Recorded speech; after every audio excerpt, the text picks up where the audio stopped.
Welcome everyone to week 14. This week we are going to be looking at European medieval architecture. Now, this is my particular specialty. I spent several years of graduate school focusing in on medieval architecture, and so I'm hoping to share just a little bit of context again for you before you watch those documentary films.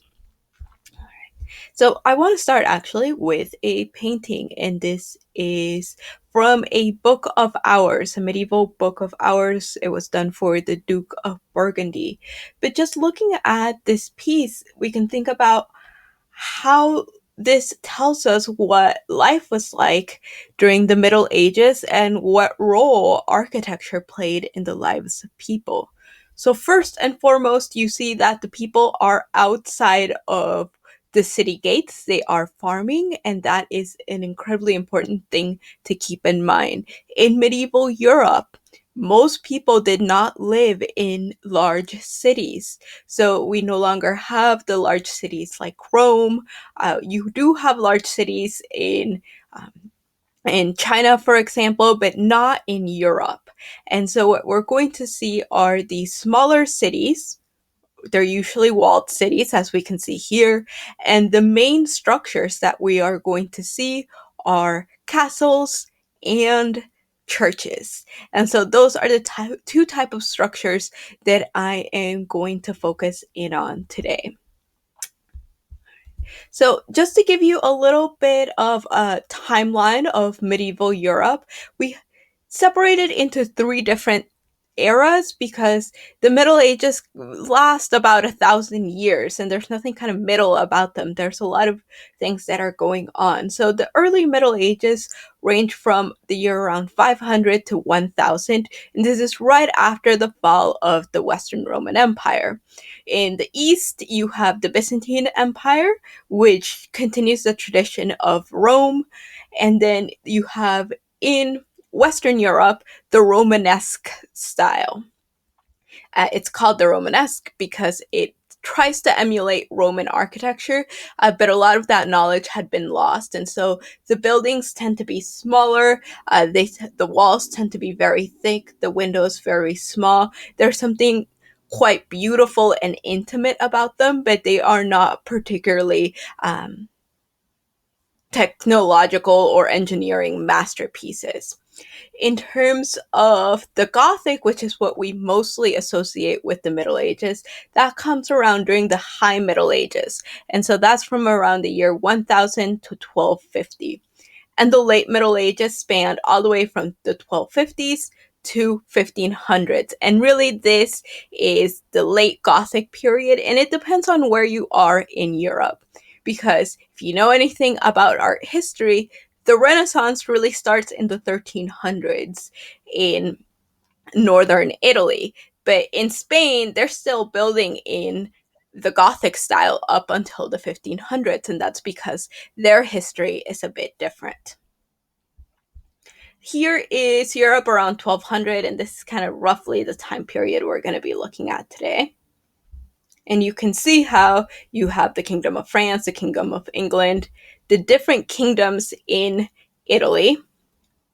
And then you see that Spain is still partly controlled by Islamic powers and partly by Christian powers. And this is kind of why it takes so long for the Gothic to reach Spain. And when it does, it mixes with Islamic styles to create something very unique, something very beautiful, but not what we're going to be looking at today. Instead, we're going to look at the Gothic, which really develops in France. A little bit about the European feudal system. I'm not going to spend a lot of time on this because I feel like you covered this in seventh grade history class. So you have the kings at the very top, then you have the nobles, the knights, and the peasants. So the peasants are the social class that are doing all of the work, but they are basically indentured servants and one step away from slavery. You have the knights who are not knights in shining armor as we like to romanticize them, but these are mercenaries. And a lot of the times they were kind of swords for hire, and they would be contracted by particular lords or kings in order to defend their territories. So you have the nobles and then the king at the very top. Now, typologies of the different type of buildings that we see. So I mentioned churches and cathedrals, and I mentioned castles. One of the ones I didn't mention was monasteries and convents. And this might seem very obscure to you, but monasteries and convents were a huge part of medieval life. All right, so let's start with monasteries and convents. So these were centers for monastic life. They were usually located outside of towns, and they really grew as the wealth rose within the church. And they were seen as microcosms. So, again, little a smaller version of Jerusalem, the heavenly city created on earth. So they really were supposed to be these ideal places, these sanctuaries of faith. Now, you might be wondering, like, who decides to go live in a monastery, right? Because there's still monasteries today and there's still convents.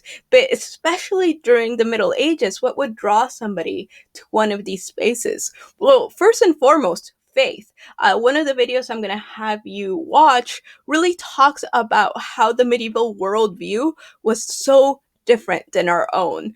The way that they viewed the different phenomena that were happening around them. I mean, again, I'm just going to summarize this because I feel a lot of you have kind of covered this in your history classes. But the Middle Ages were a very difficult time for Europeans, right? There were plagues, the bubonic plague among them, and this plague wiped out 2/3 of the population. And you can think about how anxious the current situation makes us today. Imagine not understanding what is causing an even more fatal plague that is kind of spreading, and you don't know why it's killing people. And so you have that kind of in the back of your mind, and you turn to your faith when you don't understand what is going on.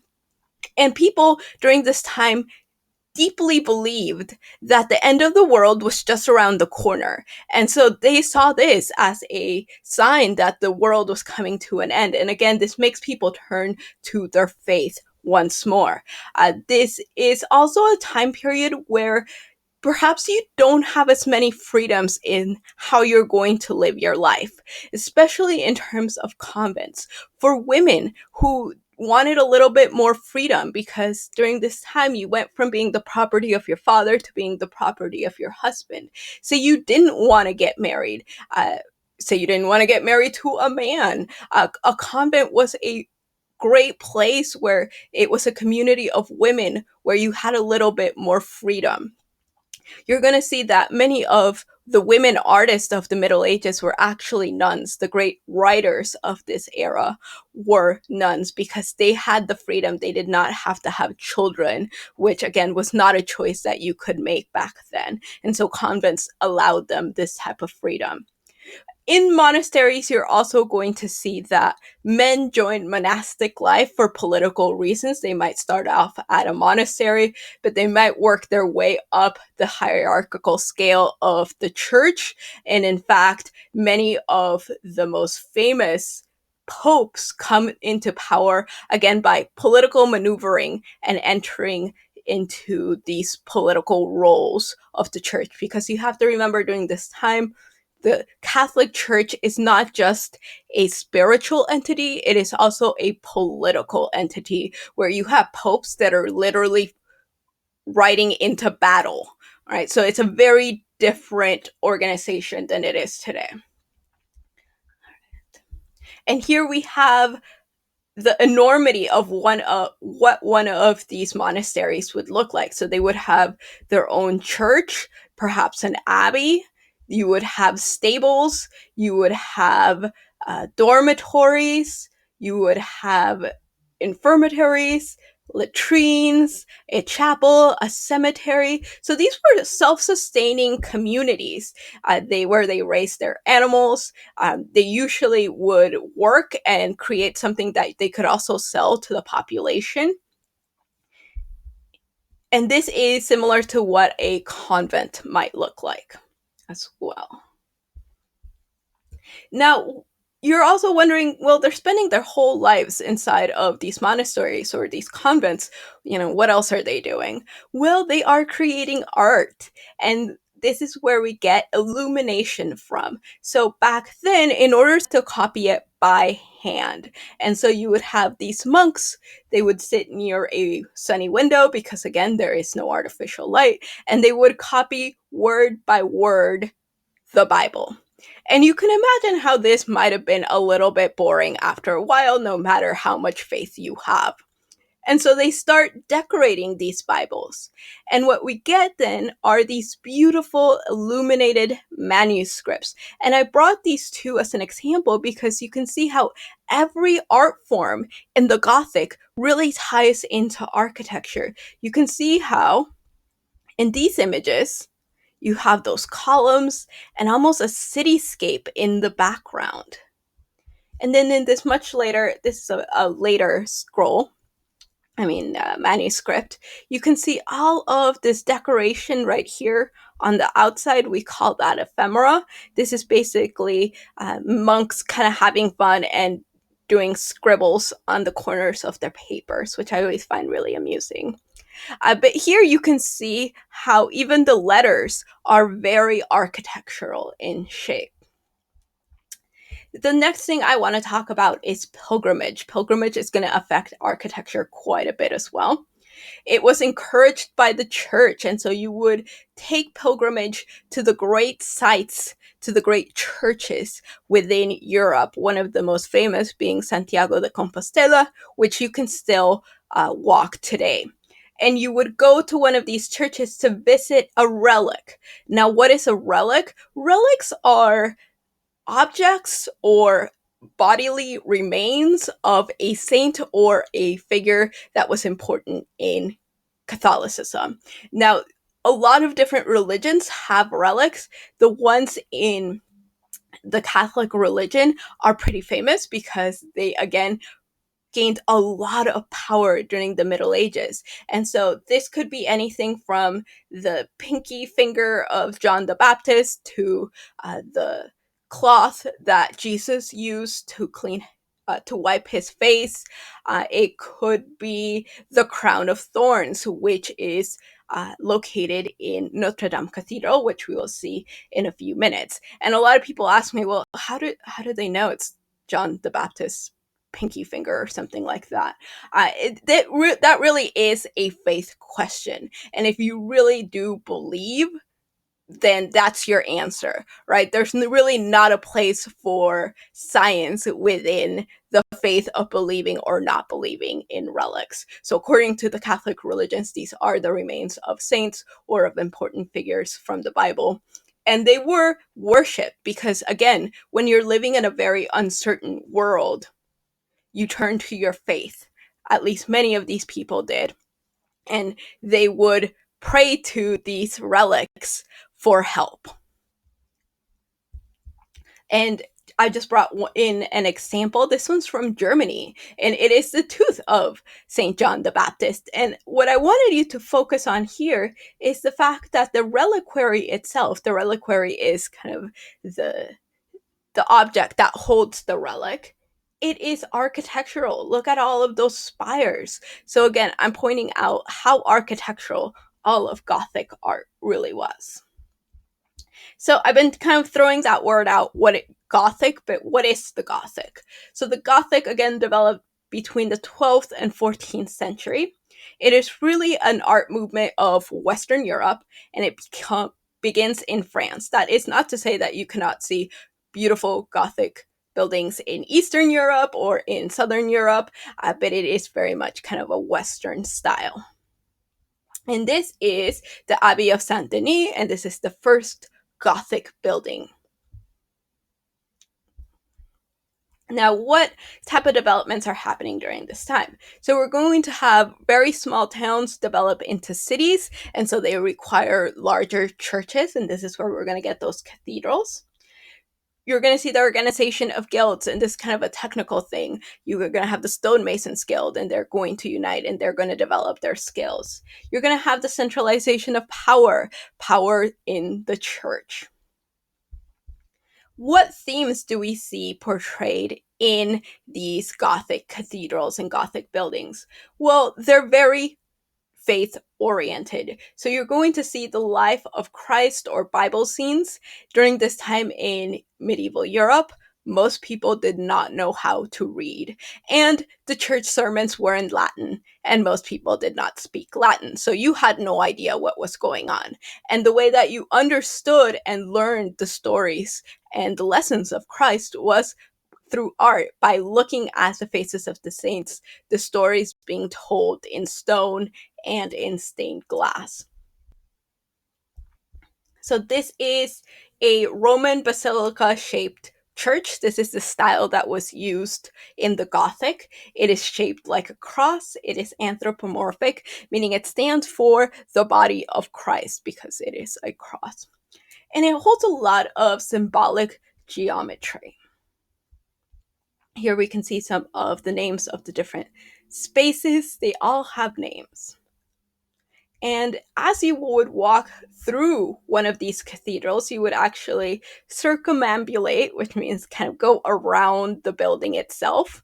And all of these would be smaller chapels where you would pray. And as you were walking through the cathedral, you would enact, in a way, the life of Christ as you walk through.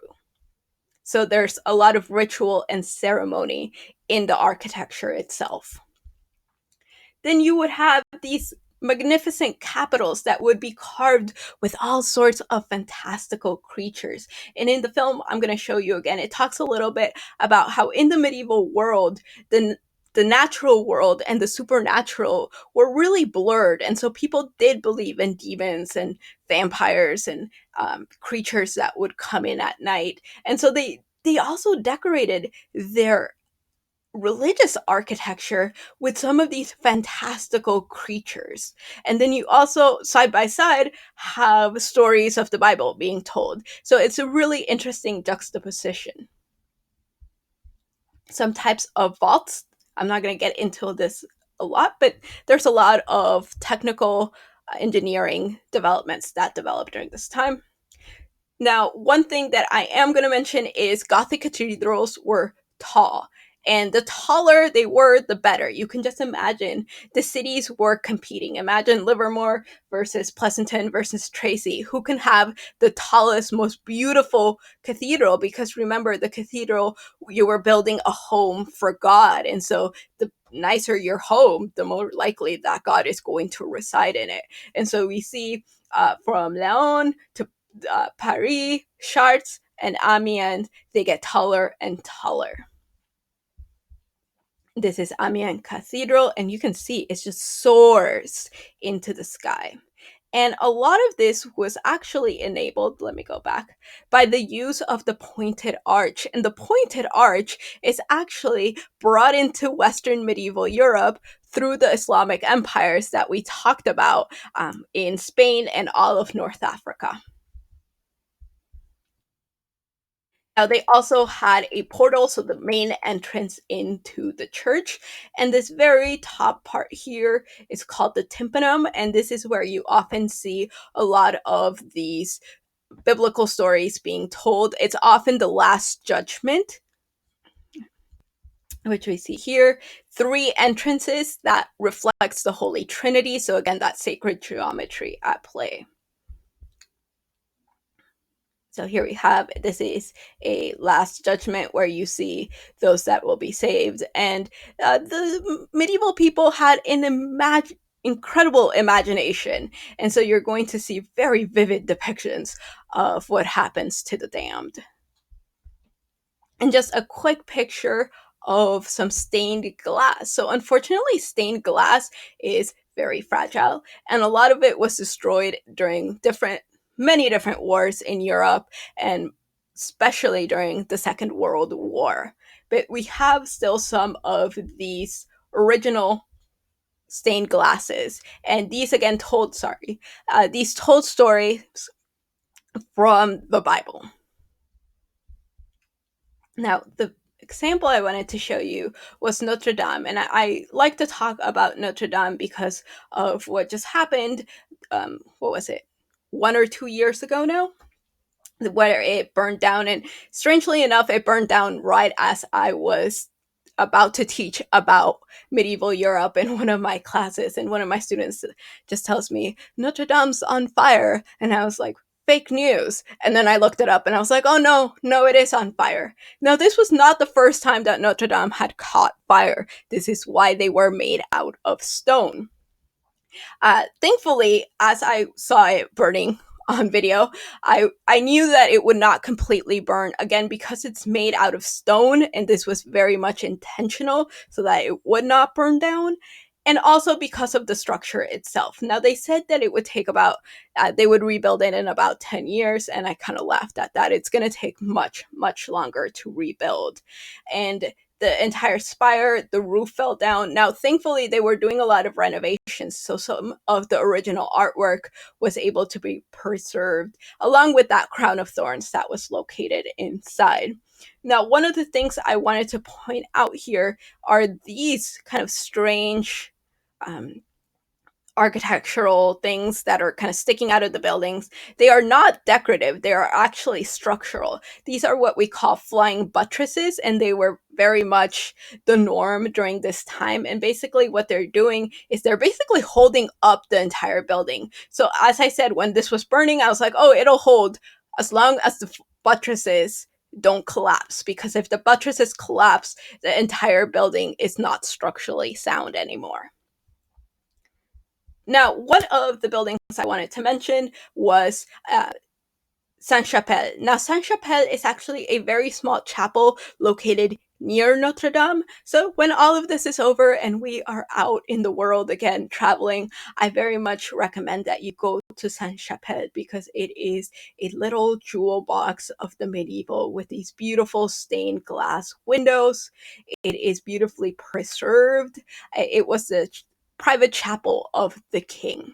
And so this is what a Gothic church would look like inside. Today, most of the buildings just kind of look like stone, but they would have been brightly painted, usually in this manner. And then the last thing I wanted to mention when it came to churches and cathedrals is I just gave you a glimpse into the Gothic, which is the style that is most familiar to us when we say the Middle Ages. But there were all sorts of different architectural styles during the Middle Ages. And so another video I'm going to have you watch is on this particular type of building. So this is a church, but it is in Scandinavia, and it is a much different design, and it comes from the culture and tradition of the peoples of Scandinavia. It's a Viking church, really, is what you're looking at there. So a little comparing and contrasting here in terms of medieval architecture when it comes to houses of worship. And then the last video I'm going to have you watch talks about castles and how castles really evolved into the structures that you can see today. So this is an authentic medieval castle. So if you're thinking the Disney castle, you're off, right? Because that is a 19th century building, and it's more of a palace. So castles, the most important thing you have to remember, they are fortresses. They are defense structures. They are not pleasure palaces. I mean, just look at this. This is probably not going to have a lot of internal light. It's probably going to be cold. They would also be painted on the inside. They would be plastered over, so it wouldn't be bare stone, but it would be very cold within one of these structures, especially if you were living in Northern Europe. They are meant to be inhospitable, right? And let's take a quick picture. This is from an illuminated manuscript. You can see they are creating their castle there. And these are the different sections. So this where it says dojo, this is also called the keep. And the video you're going to see is how these castles really evolved from wooden fortresses, which of course can catch fire quite easily, into these stone fortresses. And they evolved to fill a need. Remember, I told you that the main part of architecture is function, so they need to serve a function. So you have the keep, and that's usually at the very top, the highest point, and this is where the lord or the king would live.